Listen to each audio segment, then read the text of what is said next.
We are watching a crisis unfold literally in real time, right across the globe. And you know what's crazy? It all started with just one military strike. And now it's threatening to tip the world into a full-blown recession.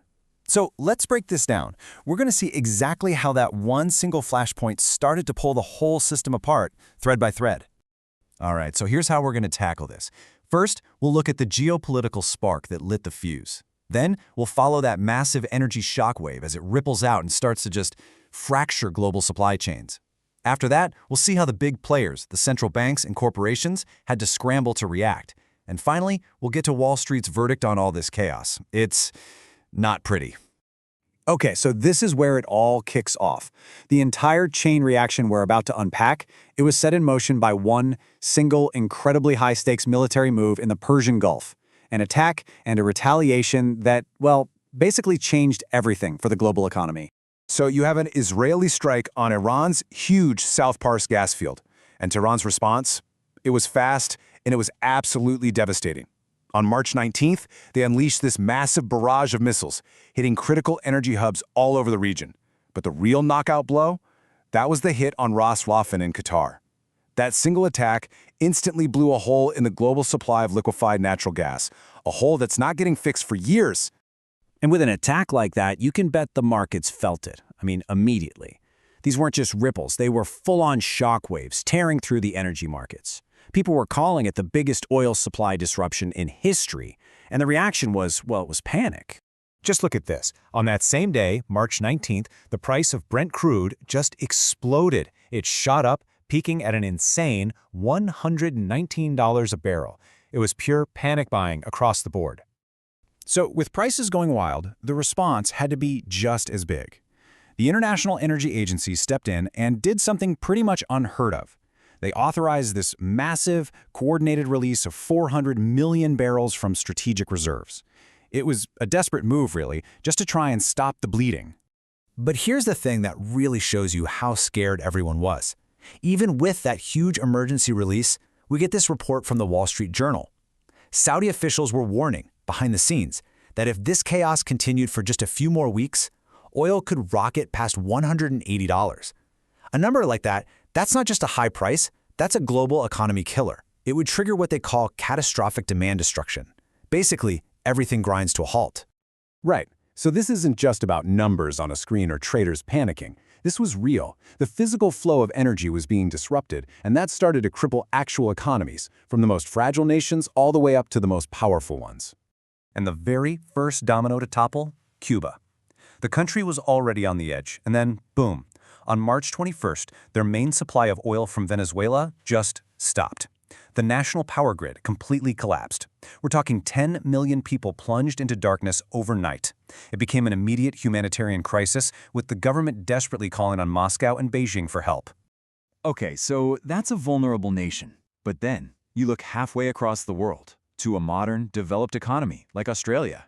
And suddenly, they're facing their own nightmare. A Morgan Stanley report comes out, and it's warning about a critical shortage of diesel. Not just high prices, but a volume risk, meaning they might just run out. And for Australia, that's a disaster.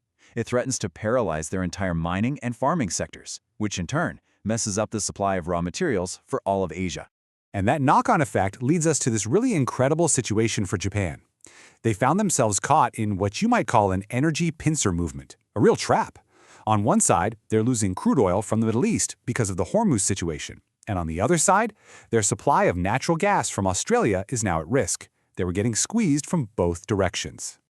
Let's just put this into perspective. The Strait of Hormuz, that narrow waterway, is where Japan gets 90% of its oil. And now, it's basically closed for business. So what's the solution? Tokyo is now seriously thinking about sending its own military, the self-defense forces, to conduct demining operations. I mean, that is a massive deal, a move that would have huge constitutional and political fallout for Japan. So, you've got this supply shock just ripping through the global economy. And of course, that completely blows up the plans of the world's most powerful central banks. All their talk about stimulus, out the window. Now it's all about damage control. And what's so interesting here is how they all moved in lockstep. You see it right here. Any hope for interest rate cuts this year? Gone. Vanished overnight. The U.S. Fed hits the brakes with a hawkish pause. The European Central Bank jacks up its inflation forecast. In Australia, they just went ahead and hiked rates. The game had changed. They weren't just fighting inflation anymore. Now they were staring down the barrel of stagflation. You know, that terrible combination of rising prices and a dead-in-the-water economy. Okay, so that's the central banks. But what about the companies on the ground? How did the real economy handle this kind of pressure? Well, we saw this huge split in strategy. Some companies hunkered down to play defense, while others decided to go on the attack. And you can't get a better example of this than right here. On one side, you've got a giant like Volkswagen. Their CEO comes out and says energy costs in Germany are just unsustainable. Their survival plan? Cut 50,000 jobs. That's defense. But then, you have Elon Musk. He does the exact opposite. He announces this gigantic new terafab for semiconductors in Texas. It's an all-in bet on becoming completely independent from volatile supply chains. And how's he going to pay for it?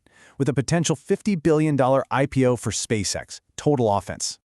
And that brings us to our final piece of the puzzle, Wall Street. We're going to see how the markets processed all this.